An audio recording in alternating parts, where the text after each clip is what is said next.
आज मैं आप लोगों को शत्रु के विनाश के टोटके बताऊंगा जिनको करने से आपके सारे शत्रुओं का विनाश होगा।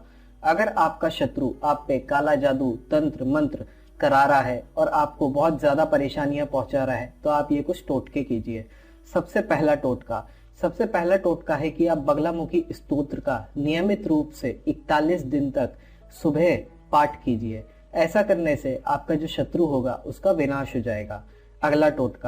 अगला टोटका है कि मंगलवार की रात को आप एक मोर पंख लीजिए और हनुमान जी के माथे का जो सिंदूर होता है उससे आप मोर पंख पे अपने शत्रुओं का नाम लिखिए और वो मोर पंख आप अपने घर के मंदिर में रख दीजिए पूरी रात के लिए। अगले सुबह जब आप उठें तो उस मोर पंख को सिरहा दीजिए जल में। ऐसा करने के पश्चात आपका जो शत्रु होगा उसका तुरंत विनाश हो जाएगा।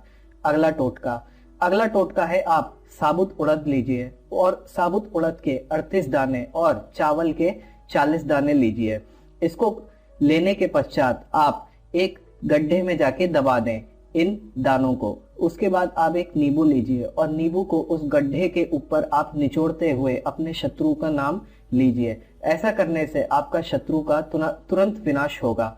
अगला टोटका है जब भी आप नहाने जाएं बाथरूम में तो आप 3 मग पानी फर्श पे गिरा दें और उसके बाद आप अपने शत्रु का 3 बार नाम लेके जोर से उल्टे पैर से ठोकर मार के आप अपने शत्रु का नाम लीजिए। ऐसा करने के बाद आपका जो शत्रु होगा उसका तुरंत विनाश होगा।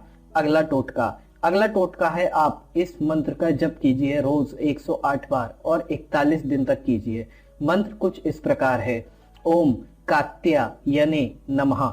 यह मंत्र का आप रोज 108 बार जप कीजिए और इस मंत्र को आप लगातार 41 बार जप कीजिए और अपने शत्रु का नाम भी लीजिए। ऐसा करने के पश्चात आपका शत्रु जो है वो आपको किसी भी प्रकार की कोई भी परेशानी नहीं पहुंचाएगा। अगला टोटका है कि आप अपने घर में एक बगलामुखी यंत्र स्थापित कराइए। ऐसा स्थापित कराने के बाद आपका जो शत्रु है वो आपको परेशान करना तुरंत बंद कर देगा। अगला टोटका है कि अगर आपका शत्रु आपको बहुत ज्यादा परेशान कर रहा है, काला जादू तंत्र मंत्र यंत्र करा रहा है आपके ऊपर, तो आप एक मुट्ठी पिसा हुआ नमक लीजिए और शाम को उससे 3 बार उतारा करके बाहर फेंक दीजिए और फेंकने के पश्चात आप सीधे घर पे आइए बिना पीछे मुड़े। ऐसा करने के बाद जो भी शत्रु ने आपके ऊपर प्रयोग कराया होगा तंत्र मंत्र यंत्र या काला जादू वो तुरंत समाप्त होगा और आपको अपने शत्रु से कोई भी परेशानी नहीं होगी। अभी के लिए बस इतना ही। धन्यवाद।